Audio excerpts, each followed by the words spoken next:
I'm going to try not to give out too many spoilers. I probably should have said that early in the review. There's going to be mild spoilers. I'm not going to give away the whole movie. So you will get some mild spoilers in these reviews.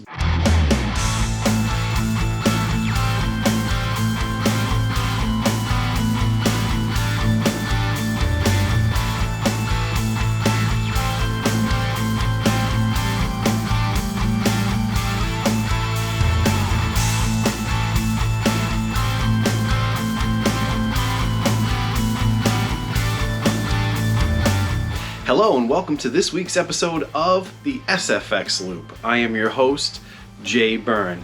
Today we're going to be talking about some independently made horror films. I'm a big fan of like low-budget independent horror films. A lot of the classic independent horror films that like we know of, movies like Night of the Living Dead, Halloween, Friday the 13th to a certain degree, The Evil Dead, stuff like that, that people who are my age, in their 40s or so, grew up watching. Those are the movies that we loved as kids. Those are the movies that we watched over and over and over again. And a lot of them were regionally made independent films that just played at the drive-ins or got distribution through home video because that was the big medium when we were growing up. So, in that same vein, I want to talk about a filmmaker today, a guy named Stevan Mena, okay? I've got 4 movies here. I had just literally ordered these. I have owned some of these movies in previous versions prior to these Blu-ray releases, which we'll talk about the difference between these Blu-ray releases and the previous releases so that you can kind of know what the best version of these movies to have is if you're interested in them. But we'll start, there's 4 movies here. We've got 3 Malevolence films. Malevolence, Malevolence 2, Bereavement, and Malevolence 3, Killer, okay? And then there's another movie which is actually a comedy. It's called Brutal Massacre, a comedy, which this movie is awesome. It's a funny movie. It's kind of billed as the This Is Spinal Tap for horror fans, and it sort of is. So we'll talk about that when we get to that point. But let's start off here with Malevolence, because there's a little bit of a story behind this particular movie. Okay, so I've been collecting physical media for many, many years now, and when I went from VHS to Laserdisc, then to DVD, and when DVD came along, Anchor Bay was a huge player in the DVD market, and they started releasing tons of classic horror films. Evil Dead, I Spit on Your Grave, stuff like that. And Stepford Wives. And we were all like, people like myself who collected this type of stuff were really into the fact that there was always something new from Anchor Bay. So like a new movie, like oh, good, new transfer of this classic horror movie, a new transfer of this classic horror movie, and stuff like that. But they hadn't really dipped their toe into releasing anything modern. So this particular film, which came out in, according to the back of this box, it says 2004. If you go on IMDb, it says 2003 for this movie, Malevolence. So it was probably around 2003, 2004. I'm going to trust what the filmmaker says. These are made by the filmmaker himself. This is Mena Films, his own company, and he's distributing his own films. So we'll say 2003, 2004. They all seem to be a year off on IMDb for whatever reason. Anyway, around that time, Anchor Bay was dipping its toe into theatrical distribution. So they picked up this movie, this little independent horror film. It's kind of like Halloween, but it has the vibe of the late 90s, early 2000s kind of independent cinema, a lot like a crime caper type thing going on as well. Well, anyway, they picked up this particular film and they gave it a short theatrical run, and then they put it out in a special edition from Anchor Bay. And I remember getting this when it first came out because it was a big deal that Anchor Bay had actually just picked up some random independent film and put it out. So I remember buying it at the time and watching it. And when I first saw it, I'm going to be completely honest, I found it a little boring. It was a little draggy to me. The movie grew on me over time, and I've actually grown to really appreciate it now. And I I like its independent spirit, its style. Yes, it can be a little slow moving at times, but it's a really cool, just independent horror film. And I mean, I had that Anchor Bay DVD for years. I got rid of it and bought another copy of it at some point. But this movie basically follows the story of a character named Martin Bristol, okay? He's a little boy who is kidnapped from his mother when he's a child. And basically he's raised by a serial killer or a psychopath that turns him into a serial killer. And it's years later, and you have this group of criminals who rob a bank, and they end up at his house. This old, beat-up old house out in the middle of the woods in no man's land. And they end up out there, and they're, basically trying to escape the cops and hide out. And Martin shows up. Basically, our Michael Myers of the story shows up at the house. There's a lot of... this takes from Halloween. It definitely takes from Halloween. There's no questions about it. But I like what it does with the idea that it takes from. So you get, actually you can see by the cover there, it looks like The Town That Dreaded Sundown, and it has kind of like the Friday the 13th Part 2 thing going on with the bag on the head killer. And it's a fun slasher film. It's kind of dark and creepy and weird, and it's just a cool movie, plain and simple. I really enjoy this film, and I'm glad I finally picked this up from, actually, it's called Mena Films. Stevan Mena sells these on his own website, actually. It's stevanmena.com. And I mean, I'm not sponsored by him or in any way, shape, or form. These are just movies that I happen to enjoy and I just happen to pick up. I mean, but for $54, you can get all 4 of these movies on Blu-ray in HD, shipped to you, and signed by the filmmaker. They're the ones that you get off of his website are signed. You can buy them on Amazon for $15 a piece, too. But anyway, this movie is fun. It's awesome. It's kind of brutal in some areas. It's nice and violent. What I like about it is it tends to go places that modern slasher films wouldn't go. It's just that step darker than, like, say, a Halloween sequel. It goes further than that, okay? But yeah, I'm going to try not to give out too many spoilers. I probably should have said that early in the review. There's going to be mild spoilers. I'm not going to give away the whole movie. So you will get some mild spoilers in these reviews. But anyway, I really enjoy this. And this Blu-ray release looks great. This is the best the movie's ever looked. It's the best the movie's probably ever going to look. It's a low-budget horror film. This was shot on, at least it seems to me like it was shot on film. It definitely, I'm pretty sure this one was shot on film. And it has that look. It has that aesthetic of a cool, independent horror film.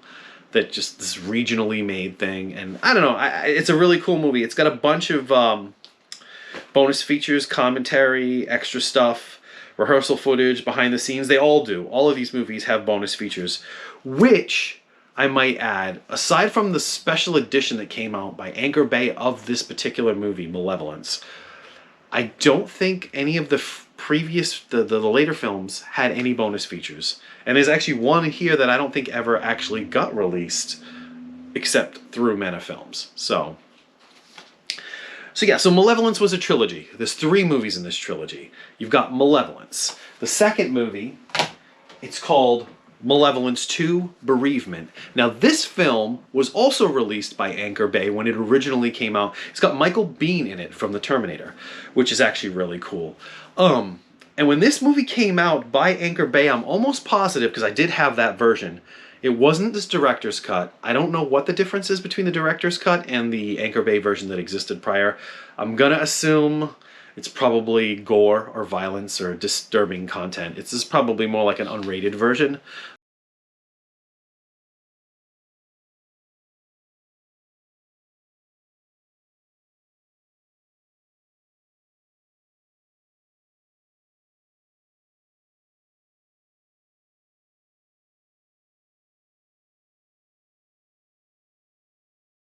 But it was just called Bereavement. It wasn't called Malevolence 2, Bereavement. But this is the second film in the Malevolence trilogy. And this movie is awesome. Bereavement, this is his crowning achievement. This movie Definitely has a bigger budget than the original Malevolence. This is a bigger budget than all of his later films as well.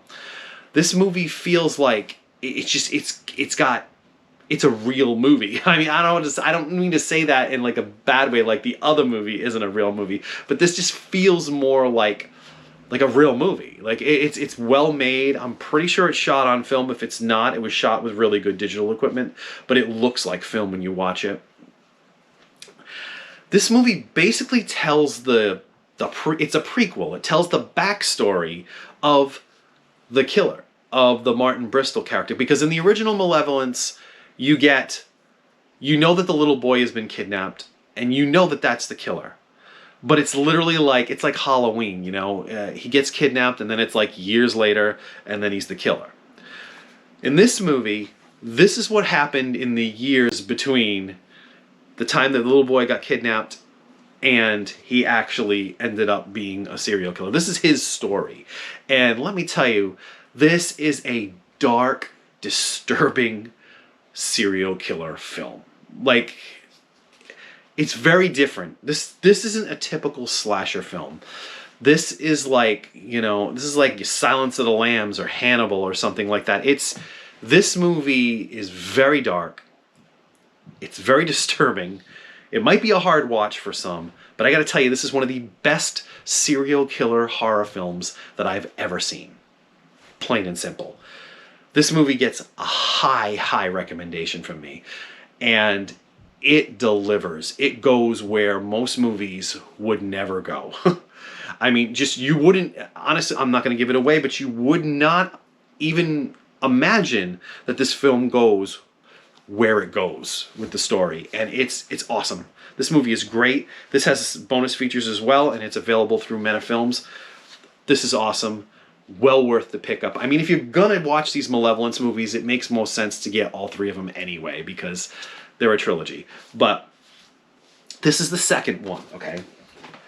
Now, we're on to... Oh, and the second one came out, I didn't really say, it came out in 2010, 2011. Like I said, on IMDb it says 2010, on the disc it says 2011. But the disc is from Stevan Mena himself, the filmmaker. So then we come to Malevolence 3. Which is essentially the end of the trilogy, which is the last movie. It's called Killer, Malevolence 3 Killer. And this movie came out in 2018, okay? Now, I'm also going to talk about Brutal Massacre, but I'm going to go through the trilogy first. Brutal Massacre was made in 2007, I think, 2008, around there is what it says on. I think it says 2008 on the actual back of the box there. So that would mean that Brutal Massacre was made, or came out at least, before Bereavement. Which kind of makes sense. To me, I thought that was made after Bereavement, but I don't know. According to those dates, those are the dates that are on the actual films themselves. Malevolence 3. Killer. This is a straight-up slasher film. I'm going to be 100% honest in my review, because that's what I'm going to do with these. I'm going to be straight up. When I'm talking about something, I'm going to tell you the truth. This was not my favorite of the three. Yes, it's a fun slasher film. It's very derivative. It seems to take a lot from Halloween. It almost is a carbon copy of Halloween. Sort of rips off Halloween. And I wasn't 100% pleased with the way it ended. It just kind of abruptly ends. However, if you're going to watch these Malevolence movies, you might as well check out Part 3, because it's brutal, it's violent, it's a slasher film, it's everything that we used to get in the 80s from slasher films, but a little bit darker. Like I said, all of these movies tend to go a little bit darker and a little bit crazier than you would actually... than what you would get from an 80s horror film. These aren't your typical studio horror films. They're more independently made, and they're darker, definitely. This... it feels its budget a little bit. It feels a little cheap at times. It's a little bit darker. It's a little bit... I don't know. You can definitely tell this movie didn't have as much money as, especially Bereavement. No question on that, because Bereavement actually had you can tell had a budget, and it was a well-made movie, and it's an awesome movie. That is the standout of these three films, 100%. This film, it's an interesting curiosity. Watch it if you like the other two. because it completes the story in a sense. This film takes place, it's just basically the Halloween 2, right after where Malevolence left off. It actually starts with the end of Malevolence, and then it goes into a new story and a bunch of other people getting killed off. And yeah, Malevolence and this are like Halloween 1 and Halloween 2, basically, if you're comparing them to that type of slasher film. It's worth a watch. And like I said, for the money, if you're going to get them, might as well just pick them all up and check them out. But yeah, so that's Killer. My opinions on Killer. I'll have to watch it again someday, and maybe my opinion will change. But as of right now, this wasn't my favorite of the three movies. I loved Malevolence. Like I said, that movie eventually grew on me. It was a cool movie. Bereavement, on the other hand, that's like my favorite one of the three, and it's awesome.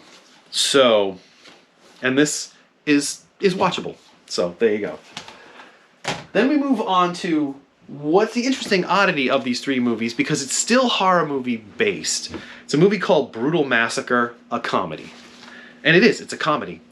This is a mockumentary of it's about a film crew making a horror film. And what's interesting about this movie is, at the time that I saw this movie, I was into the whole horror movie convention scene, and I used to go to this horror movie convention called Rock and Shock. I also made 2 independent horror films on my own, and we got them shown at this Rock and Shock Film Festival. So this movie is cast pretty much exclusively with the with convention attendees. Like, honest to God, it seems like Stevan Mena went to the horror conventions and just casted everybody who showed up at the horror conventions to sign autographs for all the movies that they had been. I mean, this movie came out in, I think I was saying before, it was what, this says 2007 on the actual disc. But, yeah. This, I mean, you've got David Naughton from American Werewolf in London in this, Ken Foray from Dawn of the Dead, Gunnar Hansen, Texas Chainsaw Massacre, Brian O'Halloran from Clerks. You got Dante from Clerks. He's funny in this movie. Jerry Bednob. I'm not sure who Jerry Bednob is, but he's probably the old. This is an old guy, the older guy who's the camera operator. Who he has been in some of the Judd Apatow movies. It's probably who Jerry Bednob is. I'm not really sure. And Ellen Sandweiss from Evil Dead fame, basically from the original Evil Dead. But like I said, everybody in this movie is, at a certain point in time, were pretty much everybody that you would see listed on the roster for any given horror convention. But that being said, the movie's hilarious. It follows the story of this director named Harry Penderecki. David Naughton plays the filmmaker. And it's all about him making his new film. And this guy's like a schlock filmmaker, making like kind of rip-off horror films. Actually, in the movie Killer, Malevolence 3, at one point there's a TV on in the background, and it's showing a trailer for one of Harry Penderecki's films. I like that, the way they tied all the movies together that way. That was pretty cool. But this is, I mean, the easiest way to describe it is this is Spinal Tap for horror fans. That is the best way to describe this film. It's like anything that can go wrong while they're making this movie does go wrong. This movie was definitely shot digitally, and it has a cheaper look to it than the other films do. But don't let that discourage you, because this movie's actually very, very entertaining. It's a funny movie to watch. I really enjoyed this one. This is actually one of my favorites of the Stevan Mena films. To be honest with you, I'd probably go back to this movie more than I would go back to even the Malevolence trilogy. Watch this more often because it's just a fun, light watch. It's a funny movie to watch. But yeah, so Brutal Massacre, a comedy, Stevan Mena. You can get this through his website as well. So what do we got here? We got 4 movies. We've got the Malevolence trilogy, 1, 2, Malevolence, Bereavement, and Killer. And we've got Brutal Massacre, a comedy, which I'm pretty sure if you go to Stevan Mena's website, these are the only 4 movies he sells. This is maybe the only 4 movies he's made up to this point. He's probably got something else on his filmography, but these are the ones that he distributes and sells himself through his website. And they're all 1080p Blu-rays, and they all look great. They they're better than their previous versions that had come out. Like Brutal Massacre had come out on DVD from Anchor Bay. The only ones that I'm aware of actually came out were Malevolence, Bereavement, and Brutal Massacre. And they were all released through Anchor Bay, so at some point he had to deal with Anchor Bay. But yeah, those are great movies. They're a lot of fun to watch, and if you're into independent horror cinema, there's a lot worse out there that you could be watching than these movies. But anyway, if you like this kind of content, yeah, please like, subscribe, leave a comment, let me know what you think about these movies if you've actually seen them, or if you know of some other really cool independent horror films that maybe I haven't seen, or people, some of the viewers who watch this haven't seen. Yeah. So this has been the SFX loop. Next episode will be the EFX effects loop, which will be guitar and amp gear related. But this week we're talking about movies, and I hope you enjoyed. I'm Jay Byrne. See you next time.